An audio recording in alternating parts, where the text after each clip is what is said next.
Querido amigo, querida amiga, qué gusto poderte saludar en esta noche. Una vez más, poderte dar una bienvenida a esta programación. Palabras de Vida del Gran Maestro es realmente una bendición para nuestra querida iglesia aquí en Alzat, en Loma Linda, en la comunidad hispana. Estamos muy pero muy felices y muy contentos de poder compartir con ustedes una vez más este mensaje especial.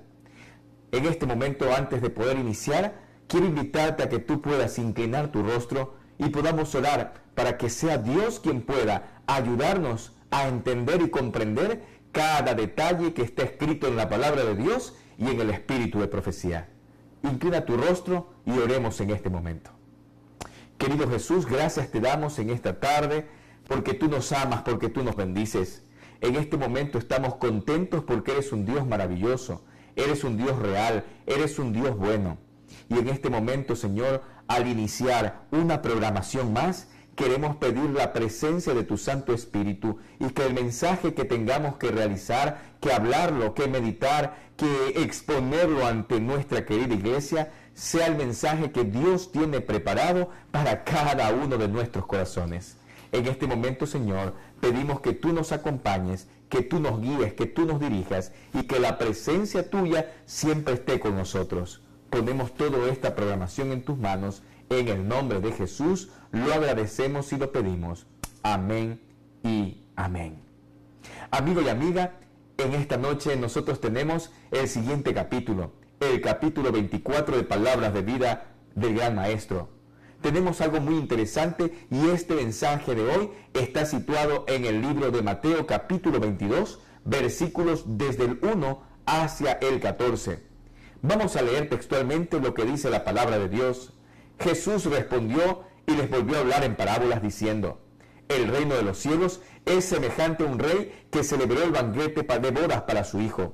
Envió a sus siervos para llamar a los que habían sido invitados a las bodas, pero ellos no querían venir.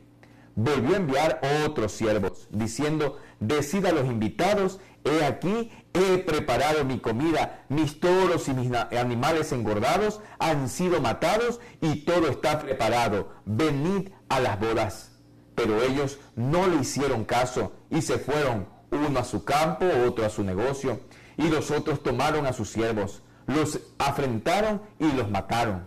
El rey se enojó mucho y enviando sus tropas mató a aquellos asesinos y prendió fuego en su ciudad. Entonces dijo a sus siervos: el banquete a la verdad está preparado, pero los invitados no eran dignos.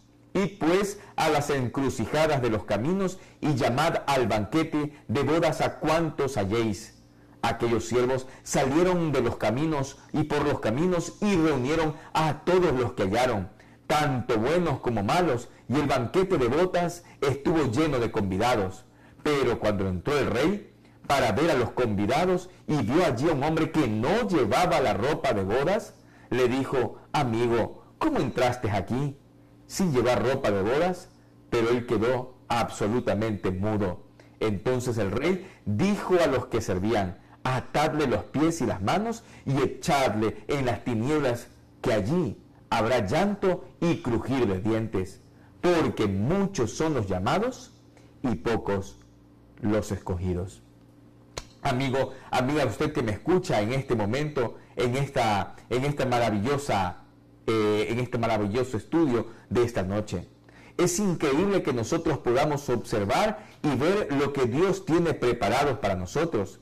Es increíble que nosotros podamos determinar lo que la palabra de Dios tiene preparada para nuestra vida. Nosotros tenemos aquí la parábola del vestido de bodas que representa una lección más, pero más allá de un alto significado.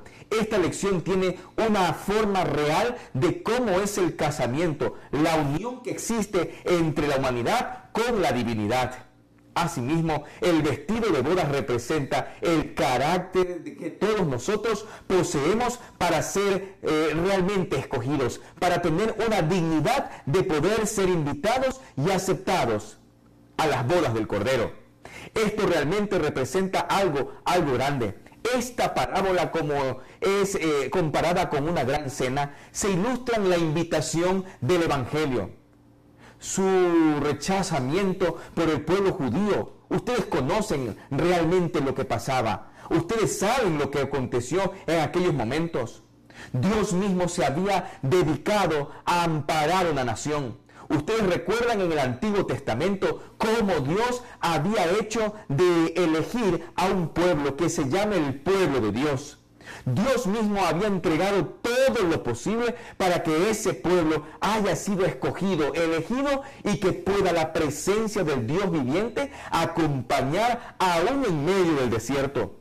Dios mismo había entregado algunas estrategias para que este pueblo haya sido dirigido por el Señor. Había escogido inclusive al mismo Moisés y lo había apartado para un ministerio especial y lo había llevado hacia un lugar en el desierto para que aprenda y entienda lo que era la formación real del llamado a poder ser el líder de ese pueblo tan importante al cual Dios le había dicho: es el pueblo escogido, es mi pueblo, es el pueblo al que yo amo, el pueblo que necesita liberación. Es por eso que ustedes ven en el tiempo de la Biblia cómo Moisés llegó inclusive a tener un llamado real con Dios allí cuando vio ese lugar donde estaba un árbol que estaba quemando, que estaba lleno de fuego, pero no se estaba consumiendo. Allí tuvo la presencia misma del Espíritu Santo cuando Dios mismo vio y habló con Moisés diciéndole: quítate las sandalias porque el lugar que tú pisas es un lugar santo. Quería demostrarle a Moisés que el desafío de poder guiar, de poder rescatar y de poder convertirse en el líder máximo de la época en este tiempo o en el tiempo pasado, el ser el líder real de un pueblo no era cualquier cosa. Iba a convertirse en el líder de un pueblo llamado el pueblo de Dios. Cuán increíble y cuán interesante es lo que nosotros podemos observar y determinar en el tiempo pasado. Vemos que Dios siempre usó estrategias para cuidar, para liberar y para comenzar a darles una compañía en la cual su presencia nunca estaría lejos de ese pueblo escogido. Era el pueblo de Dios, el pueblo israelita. Es por eso que Dios preparó algunas estrategias. Una de ellas, ustedes vieron, 10 plagas tuvieron que pasar para poder negociar con el mismo faraón, para poder darle a entender que Dios era el Dios real que estaba acompañando a un pueblo que, aunque estuvo cautivo, Dios tenía la estrategia de decir: es momento de liberarlo. Amigo y amiga, es importante que nosotros entendamos esta parte para saber lo que la hermana Elena de White habla acerca en Palabras de Vida del Gran Maestro en el capítulo de hoy. Es importante nosotros entender que cuando nosotros nos presentemos, como dice el capítulo, ante el Tribunal Supremo, realmente pensemos cómo fue el inicio del pueblo, cómo es que Dios cuidó de su pueblo y cómo es que Dios siempre estuvo haciendo un llamado aún en la actualidad para poder determinar que ese pueblo tenía que seguir siendo el pueblo de Dios, pero teniendo una raíz de inclusión para que todo aquel que ahora en Jesús crea ya no se pierda, sino que tenga la vida eterna. Amigo y amiga, hermano y hermana, usted que me ve, es importante determinar cómo Dios estuvo siempre vigilante del pueblo. Es importante cuando el pueblo israelita salió y fue a caminar por el desierto. La Biblia dice que había una columna de fuego en la noche que estaba dispuesto a darles calor y a darles claridad en medio de las tinieblas y las bajas temperaturas que el desierto afrontaba.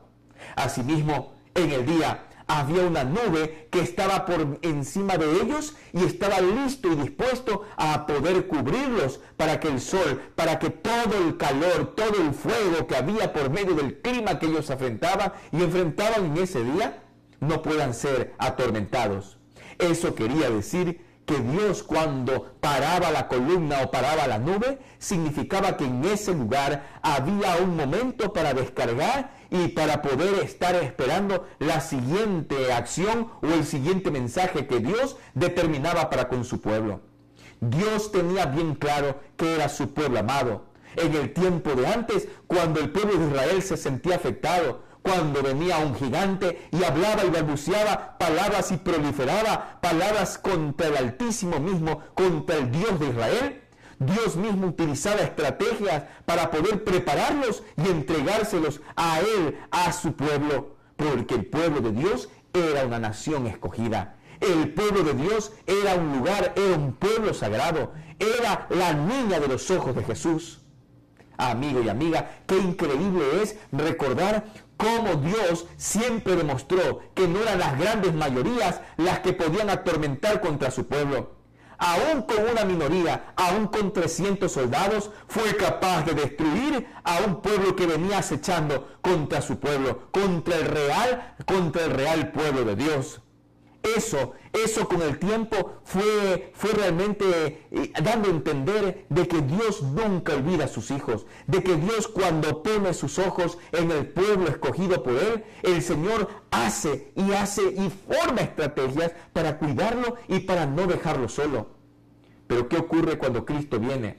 Cuando Cristo vino a este mundo, Él vino para poder resumir en una sola persona la muerte y de esa forma darnos esperanza y darnos amor y darnos la oportunidad que todos podamos estar en ese linaje escogido por Dios. Pero ¿sabes lo que pasó? Viendo que Jesús vino a desarrollar el ministerio aquí en la tierra, viendo que Él, además de estar aquí, además de haber nacido en esta nación, quiso Él ser inclusivo con el mensaje. Muchas personas no entendieron la base real o el verdadero mensaje de la misma doctrina bíblica o de la misma ley de Dios.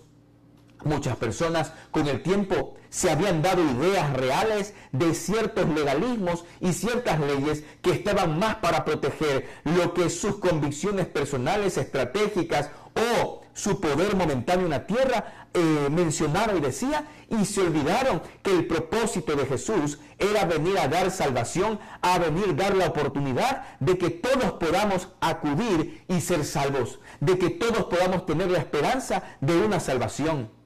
Solamente que con el tiempo este pueblo había tomado una decisión, había cuadrado tanto sus conceptos en preconceptos humanos y se habían idealizado en acciones humanas que las leyes humanas que ellos habían desarrollado estaban inclusive en ciertos momentos más allá o superior a la ley divina, a la ley de Dios.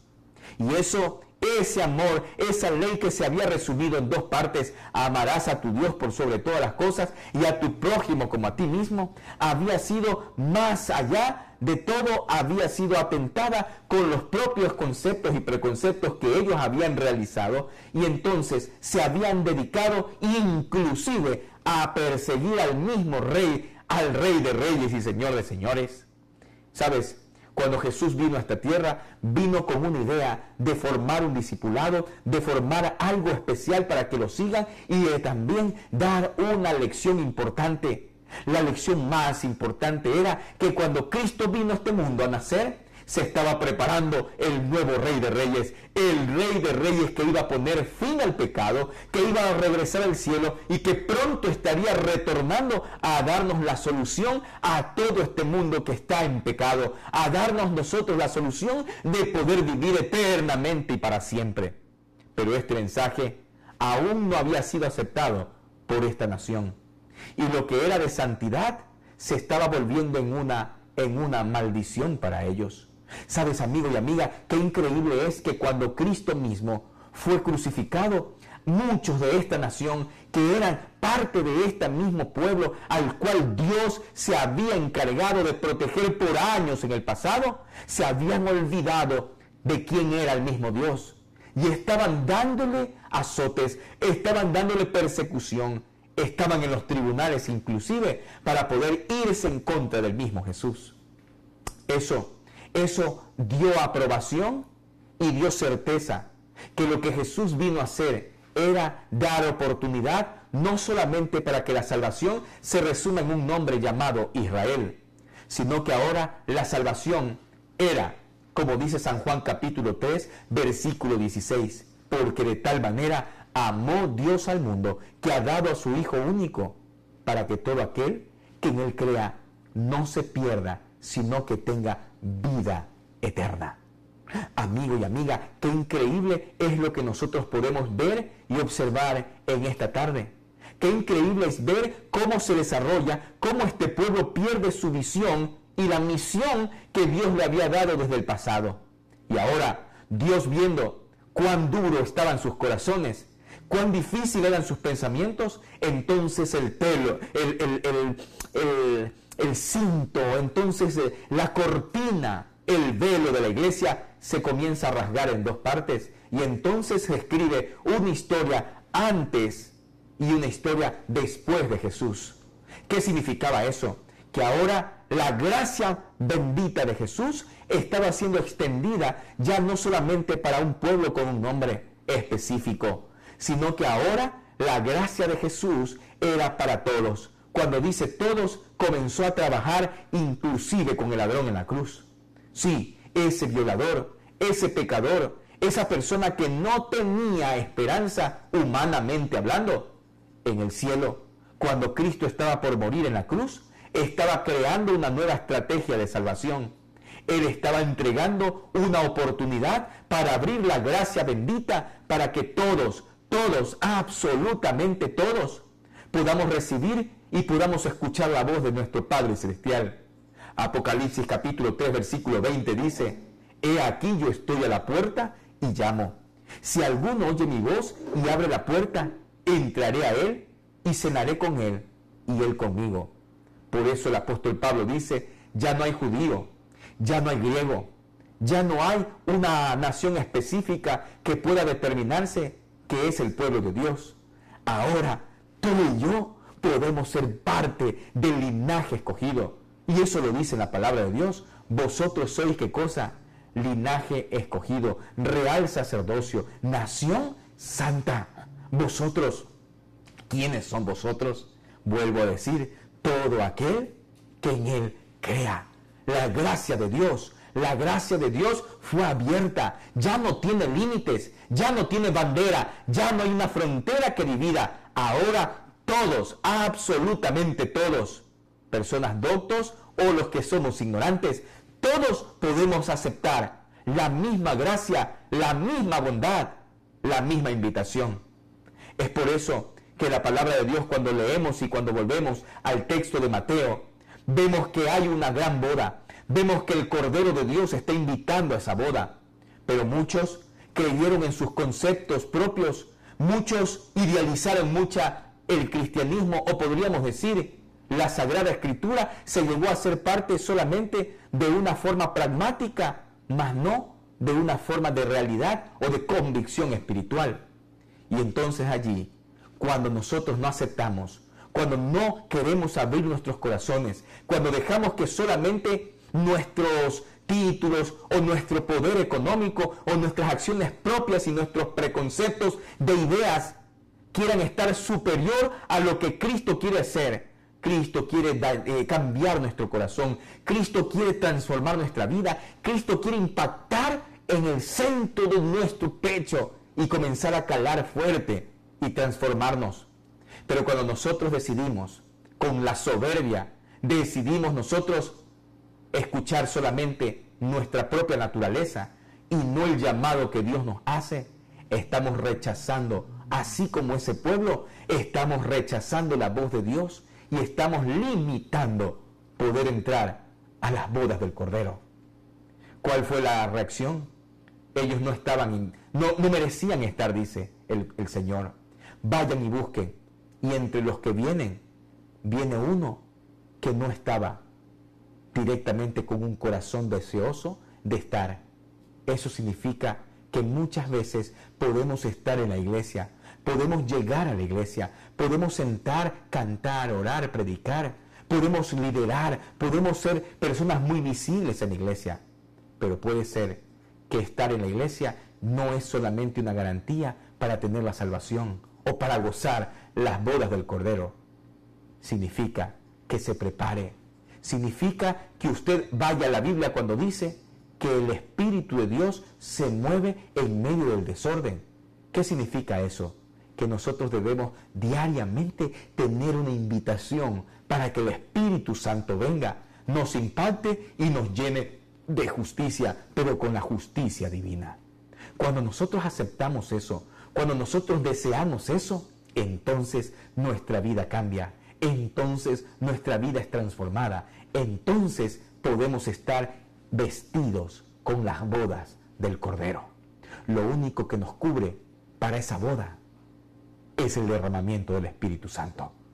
Y por eso el libro de Hechos dice, y recibiréis poder. Y cuando recibas el poder, ahora te transformas en ser mi testigo en cada rincón de la tierra.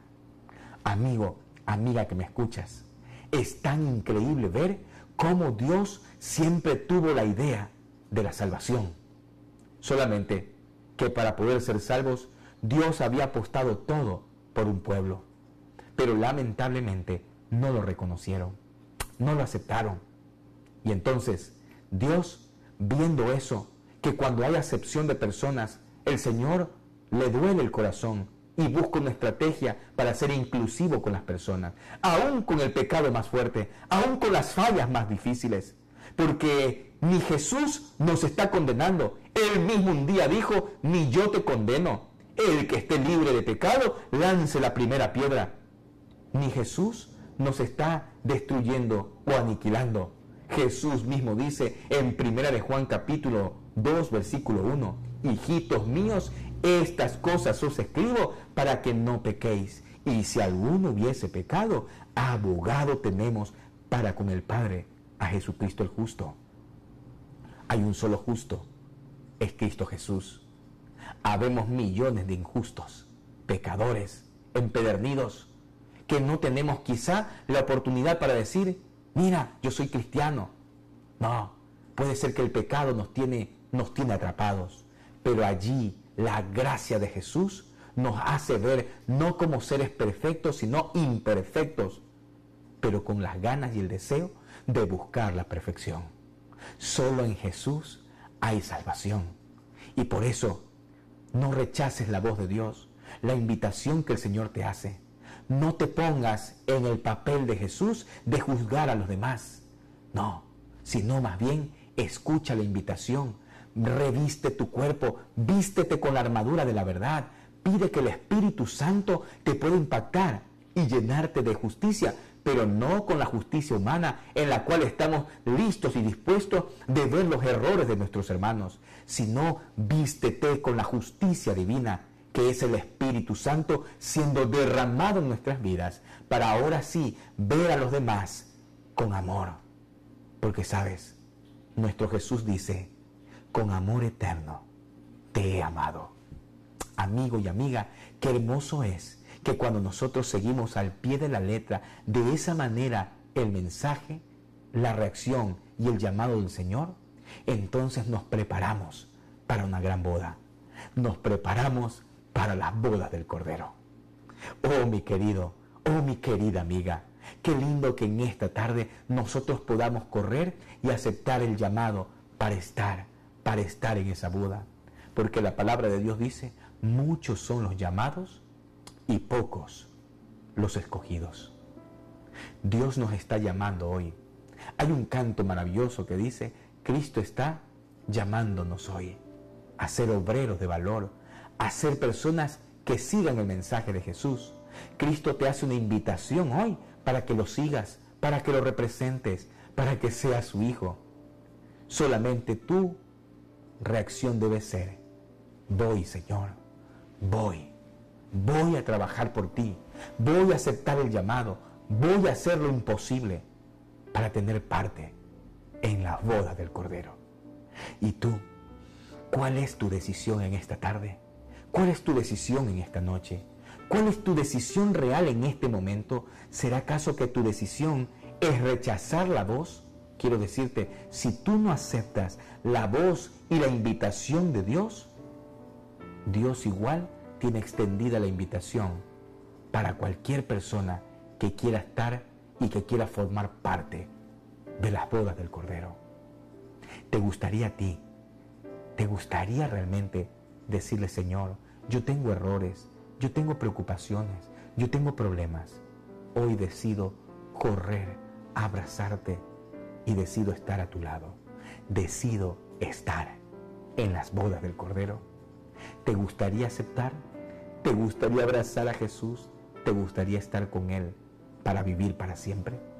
Que Dios pueda acompañarte, que Dios pueda acompañar en este momento y estar contigo y pueda celebrar juntos la boda real, las bodas del Rey de Reyes, que es Cristo Jesús. A ti que estás en estos momentos decidiendo, a ti que estás escribiendo allí en nuestras redes sociales y que pides ayuda para nosotros orar por ti, quiero decirte que Dios siempre está dispuesto a abrazarte aún en el momento más difícil de tu vida. Quisiera orar por ti y quisiera terminar este tema agradeciéndole a Dios. Ora conmigo. Padre nuestro que estás en los cielos, en esta tarde hemos escuchado un mensaje. ¿Cuántas veces nosotros, por la soberbia propia, a veces rechazamos el llamado de Dios? Pero en esta tarde no queremos vivir lo que vivió este pueblo, sino que queremos nosotros aceptar esa gracia bendita, esa gracia maravillosa en la cual Jesús nos abre las puertas y nos dice: venid a mí todos los que estáis trabajados y cargados, que yo te daré descanso. Cree en mí y serás salvo tú y tu casa. Padre, que esta realidad, que esta invitación sea algo maravilloso para poder gozarnos en la presencia tuya. Hoy has escuchado la decisión, has visto, has acompañado la decisión de cada uno de tus hijos que nos observan. Por favor, Señor, ayúdanos a recibir la lluvia del Espíritu Santo para poder estar con las ropas, con las vestimentas del Cordero y poder estar, oh Dios, allí, listos y dispuestos a abrazar a Jesús en esa gran boda especial. Gracias por acompañarnos, gracias por estar con nosotros. Dirígenos, bendícenos y sé tú con nosotros. En el nombre de Jesús lo agradecemos y lo pedimos. Amén y amén. Que Dios te bendiga. Gracias por acompañarnos y nos vemos el próximo miércoles en Palabras de Vida del Gran Maestro.